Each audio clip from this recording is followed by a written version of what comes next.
Do you like books? I mean, really, really like books? Then you're in the right place. Each week, your host, Sam Hankin, interviews the best of today's top-selling authors and the up-and-coming superstars of modern literature.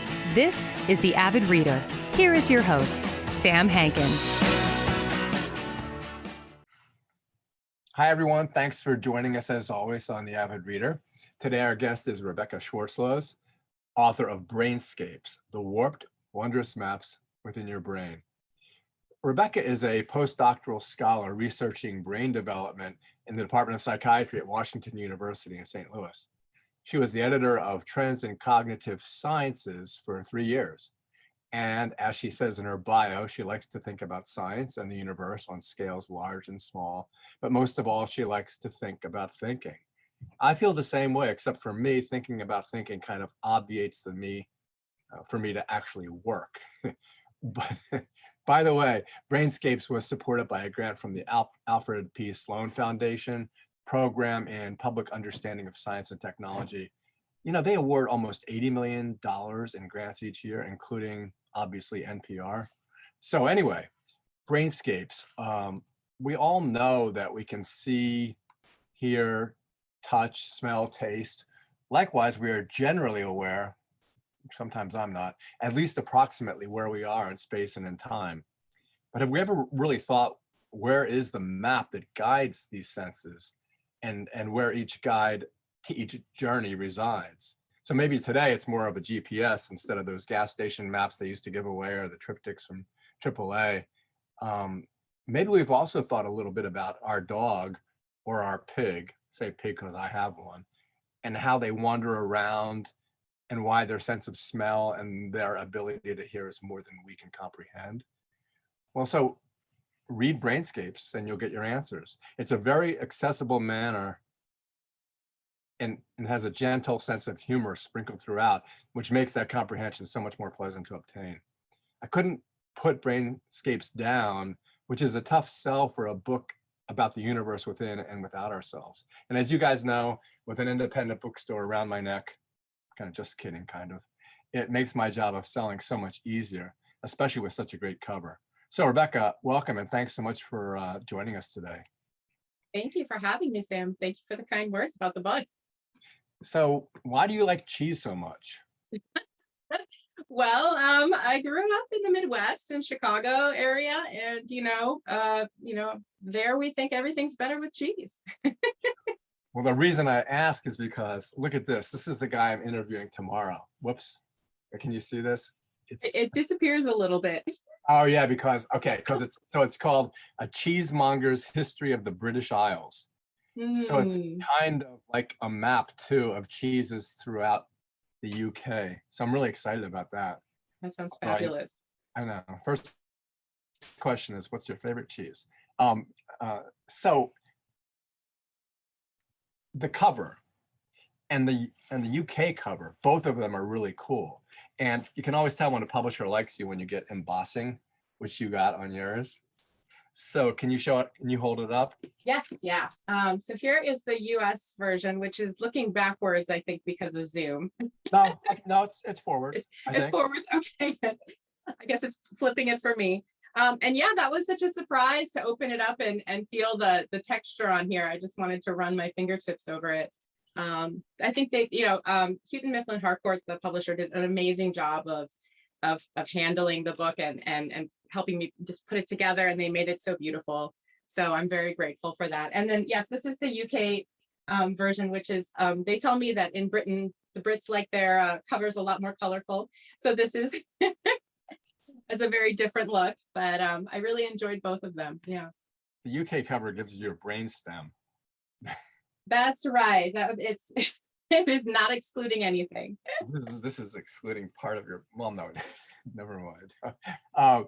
So as we go through the book, I guess in the beginning chapter, which basically is introducing an atlas of me and the map of that me. So what if you were mapping, say with this cheese guy, the estuaries of Great Britain, and you look at the map and it's almost fractalized because it goes in and out and in and out. So what are the similarities, since you decided to call this and talk about it in terms of a map? What are the similarities and differences between those two tasks and their results? Yes. So I talk a lot in the first chapter about how maps, when I use the word maps, we all think of the maps that we use to navigate around in space. So we sort of automatically think that a map is something that represents space around us, that we, kind of geographic space that we can move about in and that we need to orient ourselves with respect to. Um, but but there's a broader definition of the word map, and that broader definition is a spatial representation of something. And it doesn't have to be space on the earth. It could be, stars in the sky, but it could also be other aspects of our world that can be kind of placed in a spatial orientation, and represented in that way. And so in that kind of meaning of the word map, our brains are just chock full of them.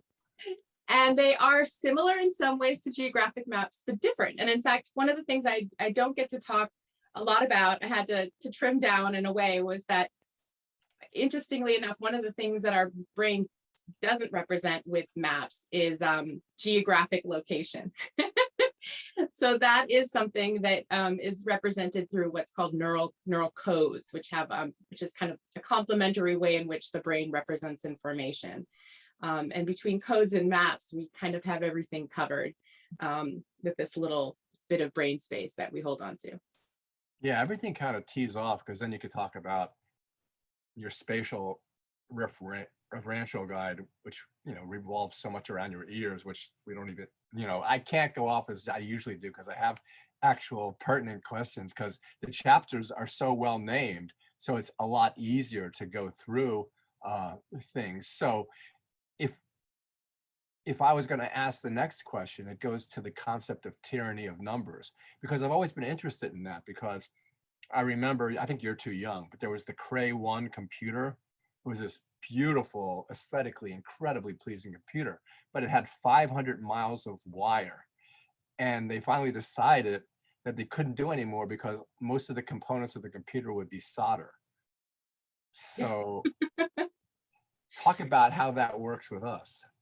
Yeah, so I open the second chapter with this description of a story that seems unrelated, about Bell Labs and the discovery that as engineers were learning how to put together computers and machines that did things in the early days, they were hitting upon this consistent problem, which is, as you said, in order to connect all the different components within a complicated machine, you wind up having so many wires that it becomes impractical, incredibly so.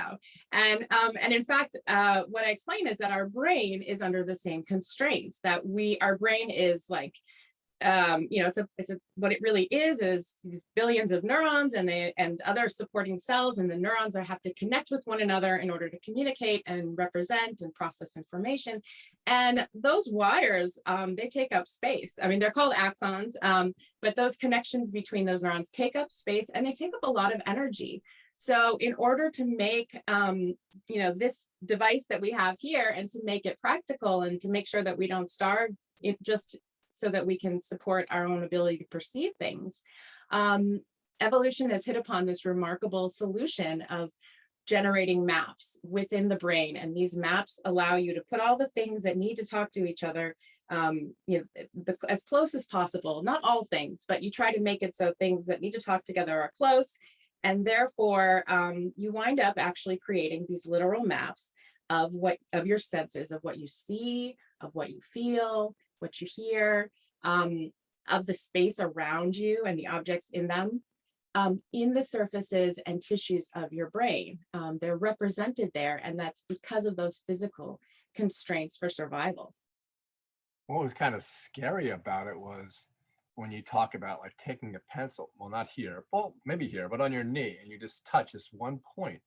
And there's this guy that says, oh, yeah, okay, I'm waking up now.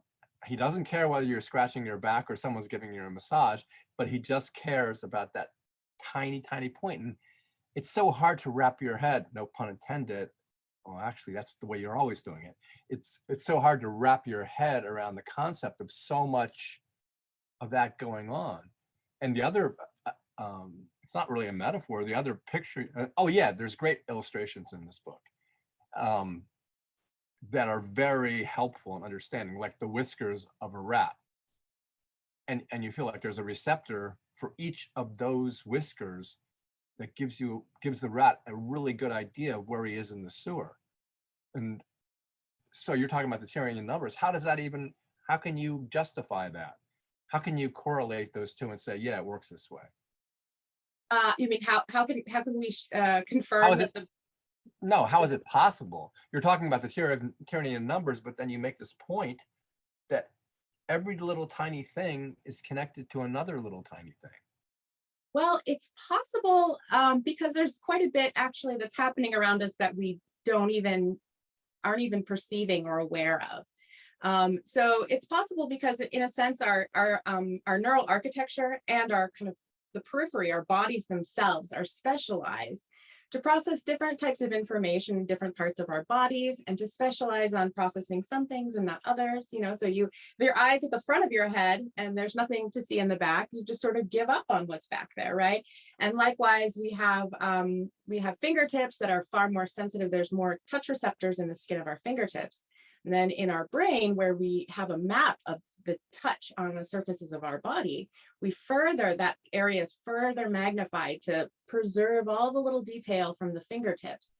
And things like, what happens on the back of on your back or on your arm is kind of some of that information is lost. And that's why, that shapes our behavior, because we know, if I want to touch something, I better use the place that's best on my hand for touch.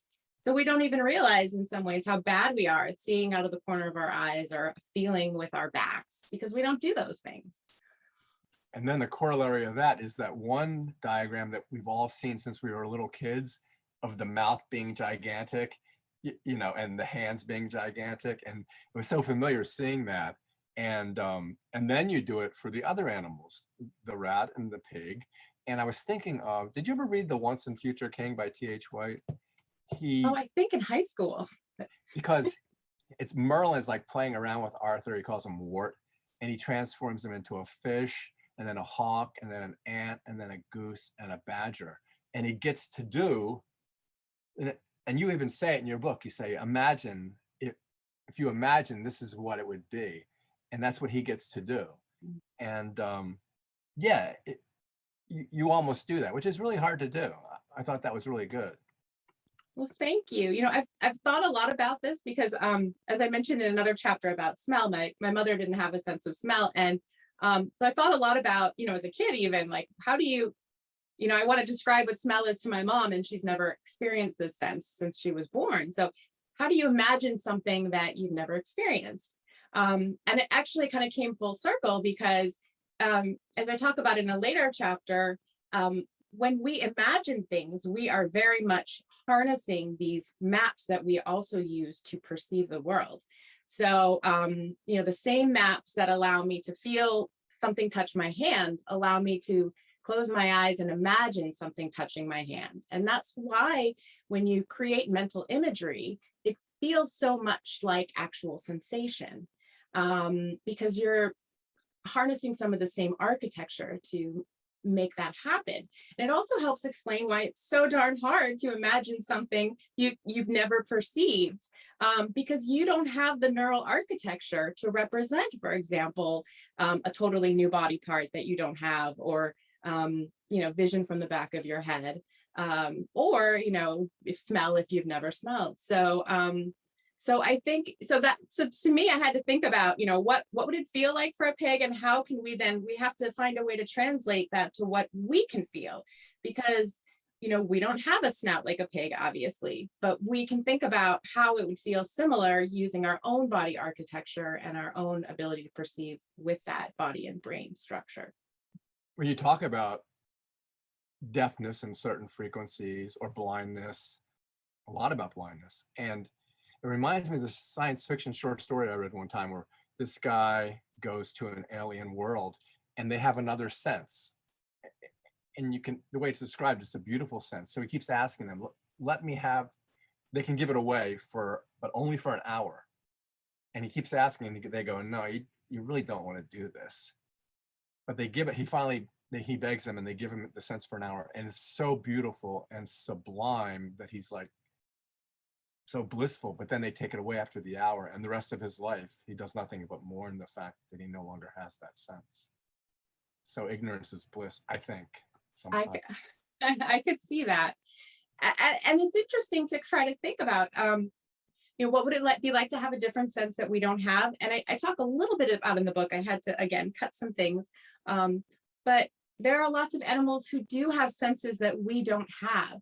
And that is another kind of mind-bending experience to sort of imagine and think that in some ways these creatures around us have their own superpowers, their own sensations that we are incapable of feeling because of the way that our own bodies and brains have specialized for our existence. Yeah, yesterday I talked to this woman who wrote a book about bees, and you think of the behavior of bees and how they communicate. And, everybody, lots of books to try to explain it, but it's almost impossible to explain how they communicate, and the bee dance, and creating heat or keep cooling off the hive, things like that. Yeah, you can't possibly understand, but I'm rambling like I always do.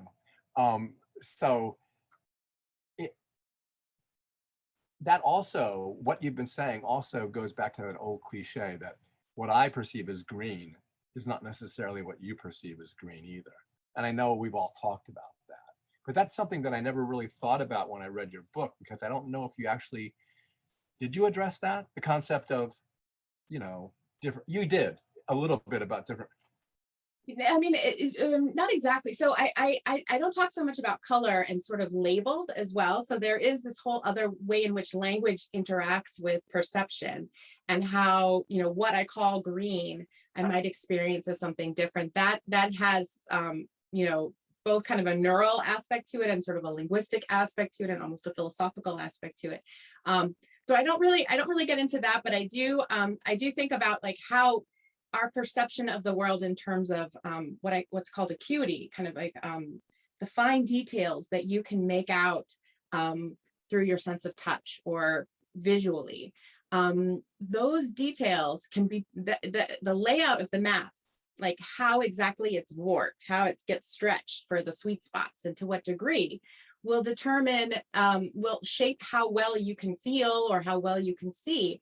And those idiosyncrasies can be pretty different between, for example, you and me. So that, even aside from whether our eyes are 20/20 or not, the way that our brain exactly stretches the information coming in from the eyes in the visual maps can be slightly different as well. And that can affect what we perceive and how much detail we can perceive.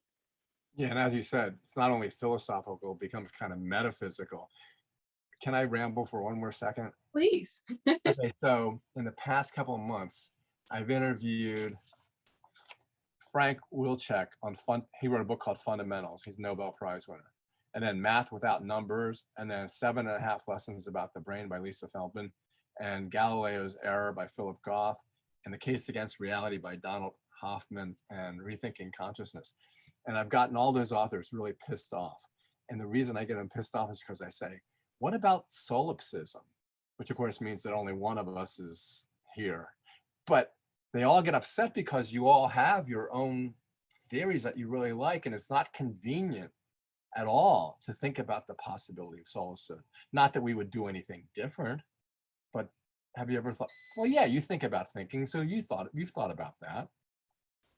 So that is a very philosophical, excellent question. And I guess to some degree, we have to acknowledge that we have limited information in many different ways about our existence.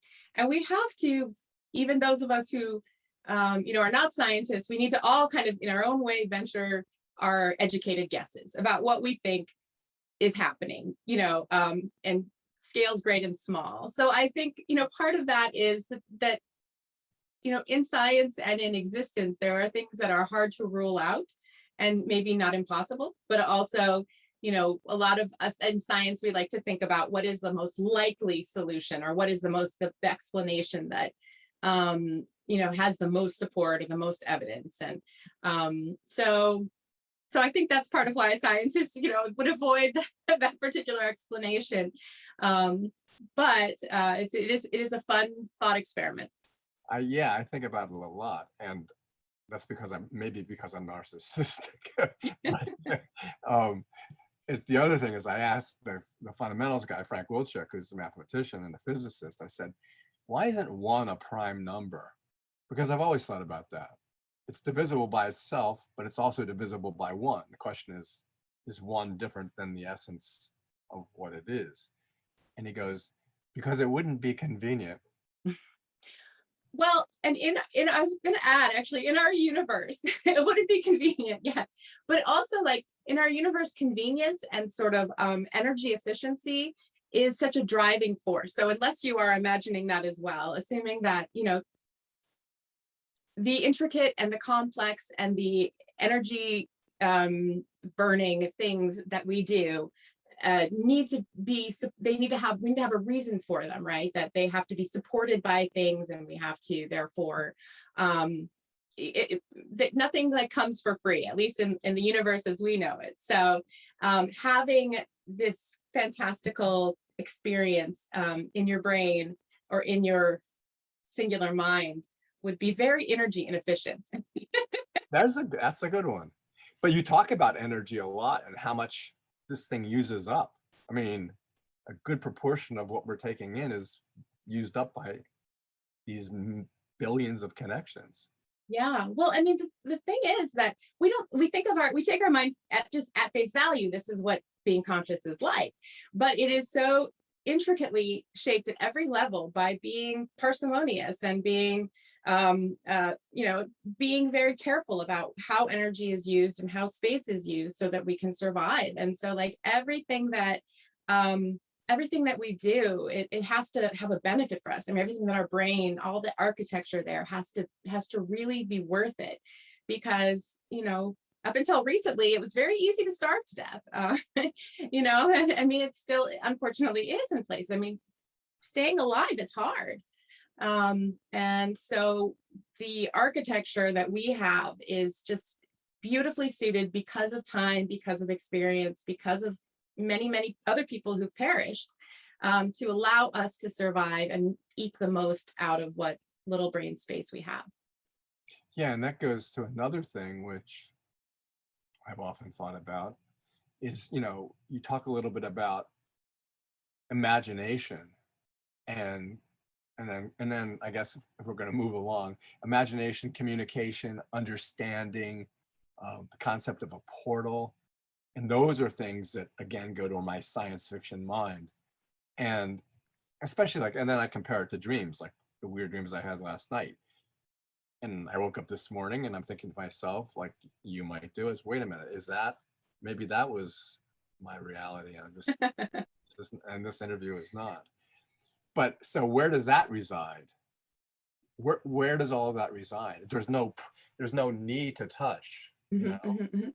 Yeah, so there are other areas of the brain, and especially these kinds of areas that kind of drive, sort of spark the experience of a memory that you bring to mind, or a dream, which sometimes can be kind of a combination of memories and sort of neural dynamics. These things are often sparked by parts of the brain that operate under these population codes, and that are very flexible. So instead of having kind of like a relationship so that two neurons next to each other are doing similar things, which is how maps work, in these areas, two neurons next to each other could be doing or representing pretty different things.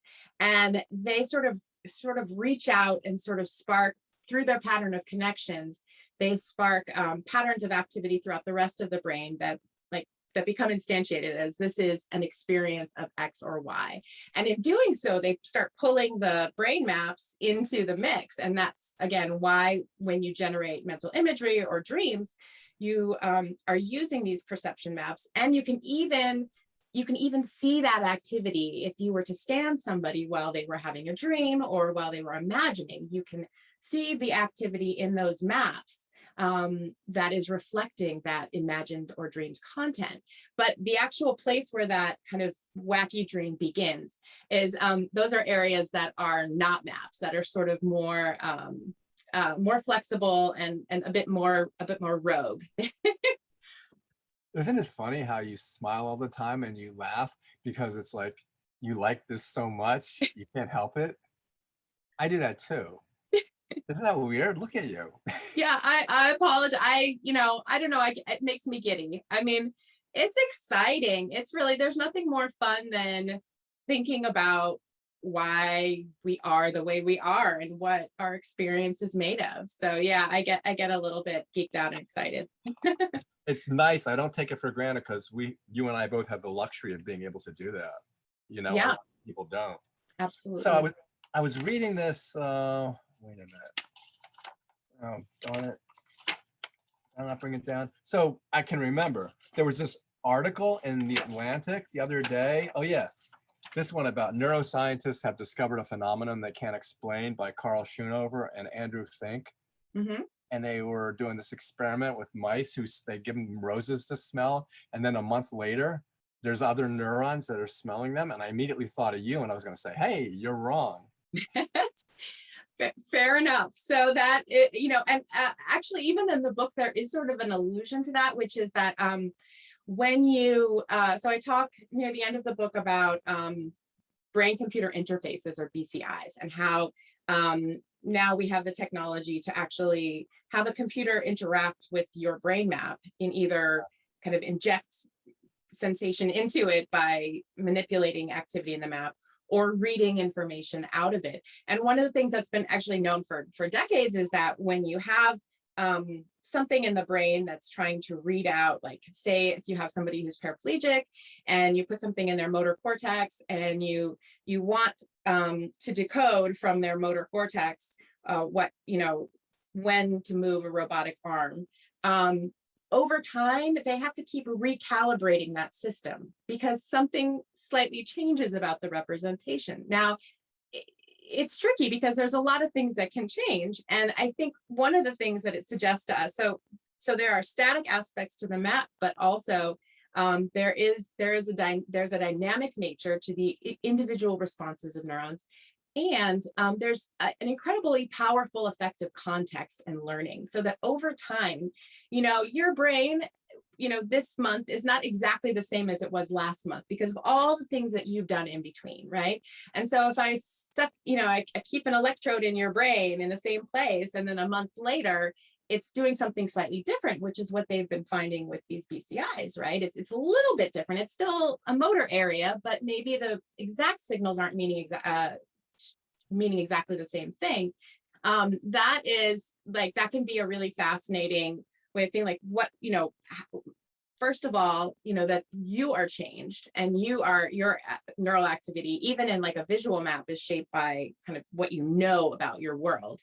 So there's like top-down information, but also I think it's what was I going to say about the other thing? So there's the top-down aspect to it, and there's also sort of the context, and I've forgotten the third point I wanted to make. I'm just too long-winded with the first two. Why do you forget that? What in your brain makes you forget that? Well, I talk about working memory in the book. Although working memory is more than just what I talk about in the book. It is very complex beast indeed. But yes, I would like to have the answer to that question. I'll let you off the hook on that one. But to carry your analogy even further, what you just said sounds like almost like continental drift or tectonic plates or something like that. If that works. I mean, if that's what you're talking about, kind of. It's maybe what I think is, and you reminded me now of the third point. So what it is what I wanted to say is that it also hints that the brain is far more dynamic and sort of not coding things exactly in the simplistic way that we kind of have to describe them. And this is a problem that we deal with in neuroscience all the time. So we generally have, especially with these areas that I described, these like very low level sensory areas, we generally have a pretty good idea. But we're putting them into our framework. We put them to our words and say they represent X. But from the brain's perspective, that might not be kind of carving nature at its joints. That might not be quite the right description for exactly what and how it represents. So even though for our purposes, like we've well established that the visual map is primarily processing visual information affected by context, and this, you can manipulate it to make people see things. Nonetheless, when you get deeper, there may be aspects of experience that it's representing that we have no idea about yet. Now you made me forget what I was going to say. Well, there you go. So the other thing you talk about, well, you do talk about imagination, so we kind of did that a little bit, but so how do we determine, and this is a chapter, either, and kind of what you're talking about, either accurately or not, what is really going on?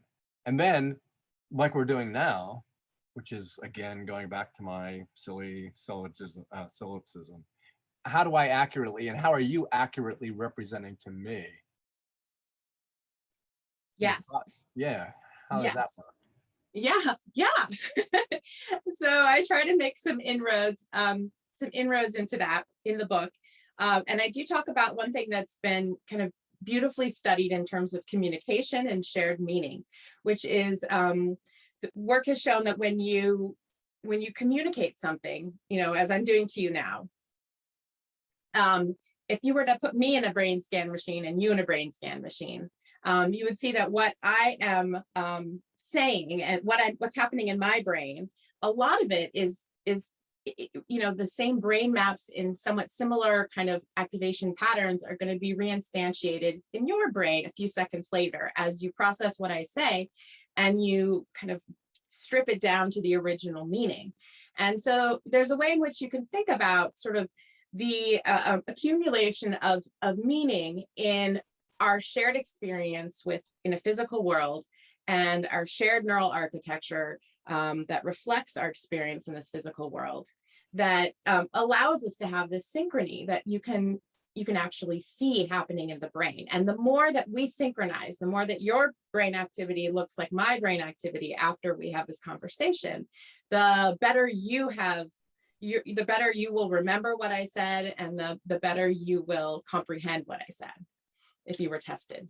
And when I read that, I thought, oh, that's nice. But then I thought, we're living in a world that's so polarized, like with maskers and anti-maskers and vaccine and anti-vaccine. So there must be something stopping because people don't listen anymore. Whether you're talking about abortion, pro-choice, pro-life, there's something that stops them from listening, because if they listened and understood the other person's position, then they might be I just remembered, I was going to talk about plasticity. I mean, you'd be willing, if you listened, to allow yourself to alter the viewpoints that you previously held, but that's changed a lot. And so what does that mean? Yeah. So there is, so I am not a social psychologist, but there is an incredibly rich kind of and growing literature on how we have our attitudes and our affiliations, what we call ourselves and who we think we believe, and how we can discount what other people say almost before they've said it, right? Because and that's a whole fascinating sort of other higher level way in which we are filtering information that we receive. And like you said, I mean, I'm sure that if you're hearing information from somebody who you disagree with, and what you're doing rather than listening is coming up with counter arguments, you're not going to have that same brain synchrony, and you're not going to have that same comprehension, and you're probably not going to change your mind and agree with them in the end, or at least see their point of view, because you haven't really engaged in having that shared meaning with them. Yeah, I'll leave it alone, but it's like if you're listening to a QAnon person for some reason, it seems as if their brain is somehow different than yours, because your immediately response is, what the hell is wrong with them?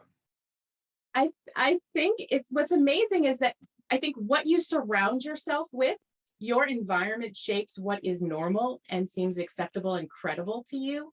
And if you're in an environment where that is what everybody believes, and that is what people that you respect tell you, then you will believe it as well. And I think that is like kind of one of the challenges that we have now, where we kind of don't have, we have such a in a wonderful way, a democratization of information, right? But we also, therefore, you can find whatever channel or whatever kind of source of information fits your desired upshot. And as a result, people,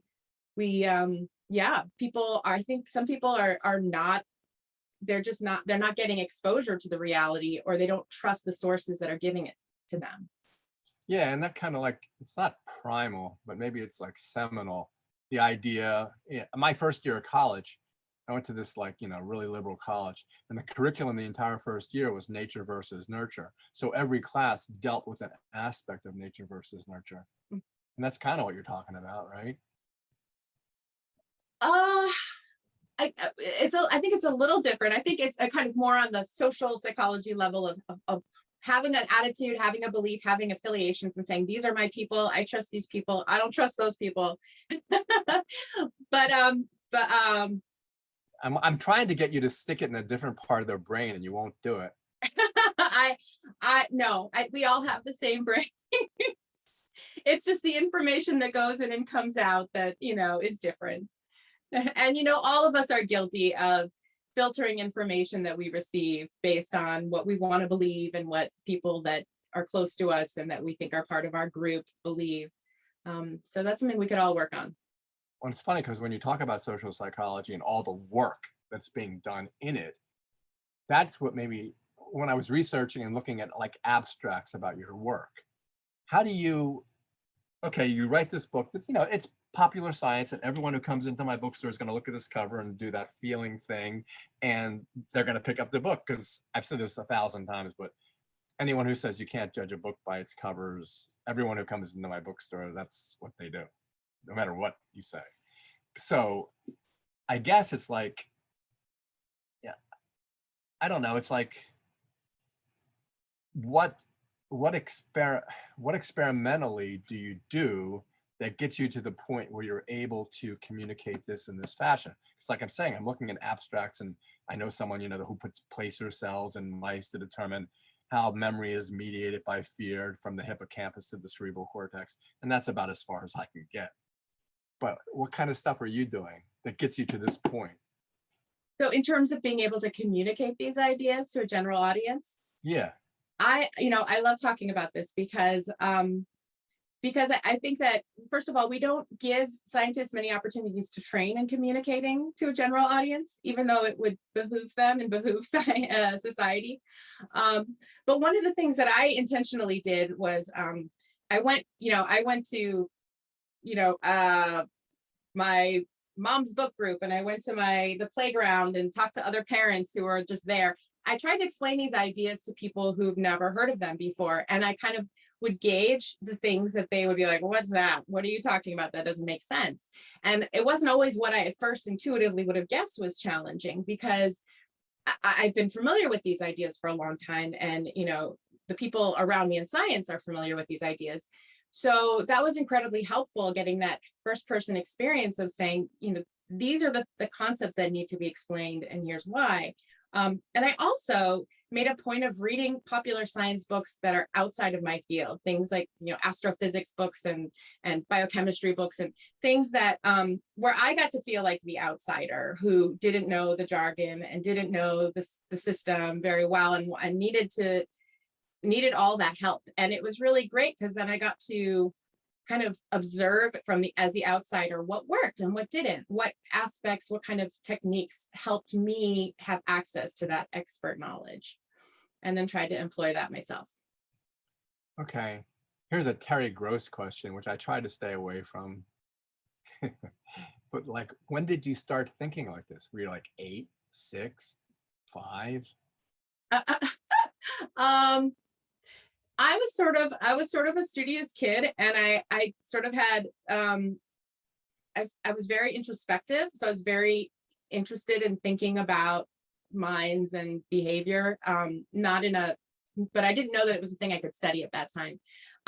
But even then I was like obsessed with writing. So I would write maybe poetry, I would write fiction. And I love to express through words. I love to devour books. And so I feel like that idea of communicating through the written word is sort of in my blood. I sort of always, from the time I was very young, had a kind of compulsion to need to do it.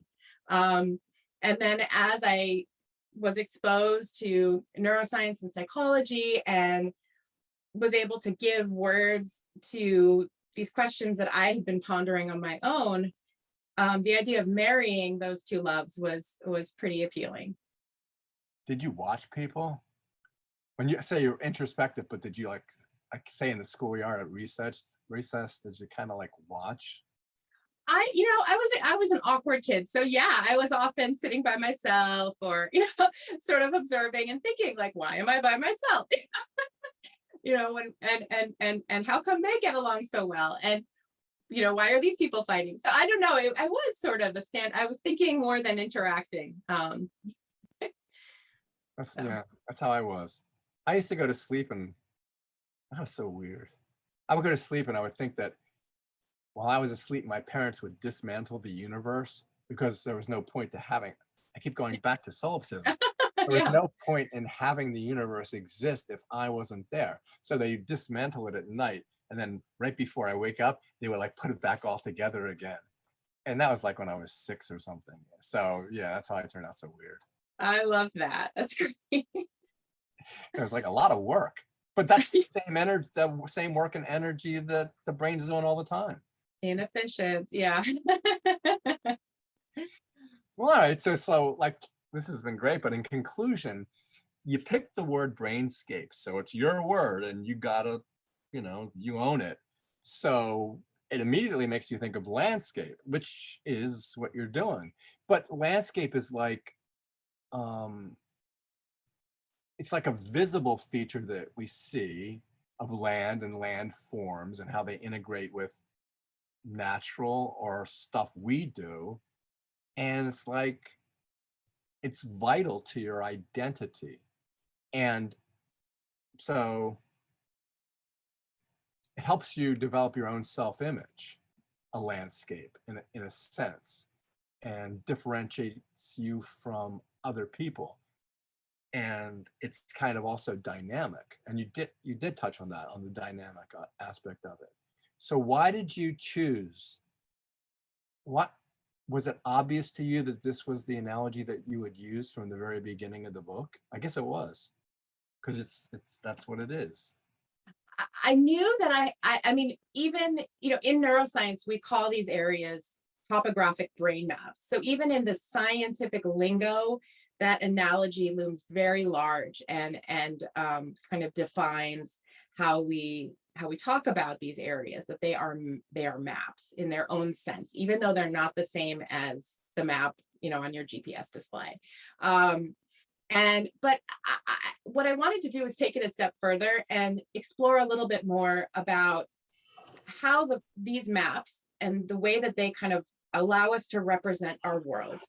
And in addition, since they're warped, they are kind of, in a sense, they're sort of warping our representation of the world, right? They're generating, for example, a visual field that gives you this incredible acuity here, but just terrible acuity here, and that's more because of your brain than because of your eyes. And so that is, that we're living in that reality that is created and represented within the head. And I talk about how if you zap a part of the brain, you're going to see a light. If you zap a part of the visual map, you'll see a light even though there isn't a light there. And if you damage a part of the visual map, you'll be blind there even though your eyes work. So it's really that representation, those representations in the brain are what we live in, and what we experience. And so I wanted to engage with the reality of those representations. So I gave them a name. I called them Brainscapes, these kind of representations that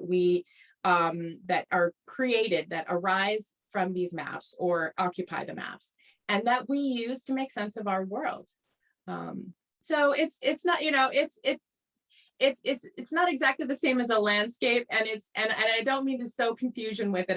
I wanted to give a term for this idea, and it's an idea that's kind of intrigued people for hundreds of years. And think a little bit about what those representations are like and how they shape our everyday experience. Okay. Well, that kind of leads to my last question then. So, these guys who can recite pi to 10,000 numbers, digits. So do you have, not that I'm saying you're a savant, but you could be a savant, but I don't know whether you're a savant or not, but do you have in your head, it's hard to talk without using your own metaphors, but do you have in your head, like, do you see a picture? Do you see a picture of this? Oh, this is a very philosophical question. And no, there is not, like, the brain maps are not like a Cartesian theater. They're not like a movie that you're watching inside your brain. I think rather than there's like they are helping you to construct the reality that you're in. So, I mean, it's more like, I guess, like, you're a character in a video game and these brain maps are helping to create that video game. But it's not that you are, you're literally seeing these maps and their representation. They are very influential in what you perceive. And you can render these maps visible and see what's in them, but they are not like something that we, in essence, are staring at and experiencing, like there's a little guy inside our brain looking at it, right? But if you had to find there are ways in which some of these maps are, they're not, conscious perception involves a lot of the brain, a lot of things happening at once, right? So you can't just have one area that is carrying that whole load. But some of these brain maps, some of them are very influential for what we perceive. So, I mean, as close as you're going to get to finding an area you could use to try to kind of see what someone is perceiving, these would be your best bet. That's a bit of a hedge question to answer, huh? Well, anytime I get near philosophy, you kind of like back off a little bit, but that's because you're a scientist.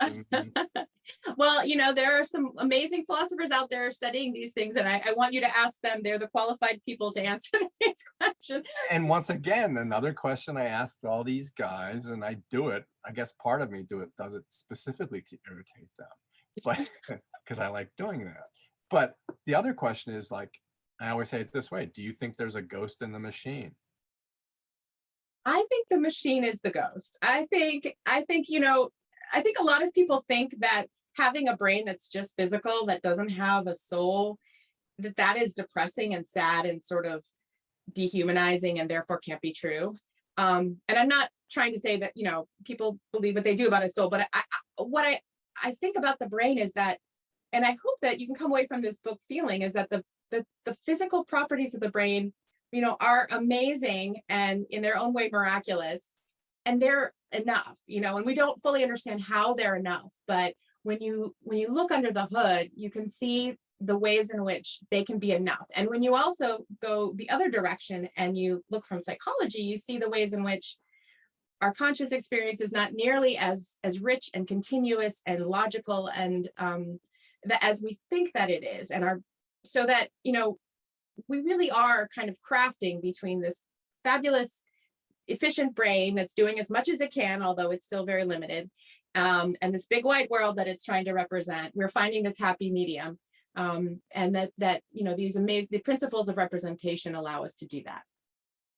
My daughter asked me yesterday, she goes, I have a friend who says that animals don't have souls. Like my dog doesn't have a soul.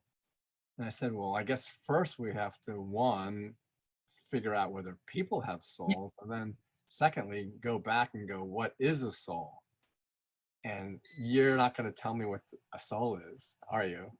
I'm not. What I am going to say is that I wrote this book to talk about, like, the physical aspects of the brain that give rise to so much, and to try to help the reader understand, to the degree that we understand in the field, how many of the mechanisms that allow that to be.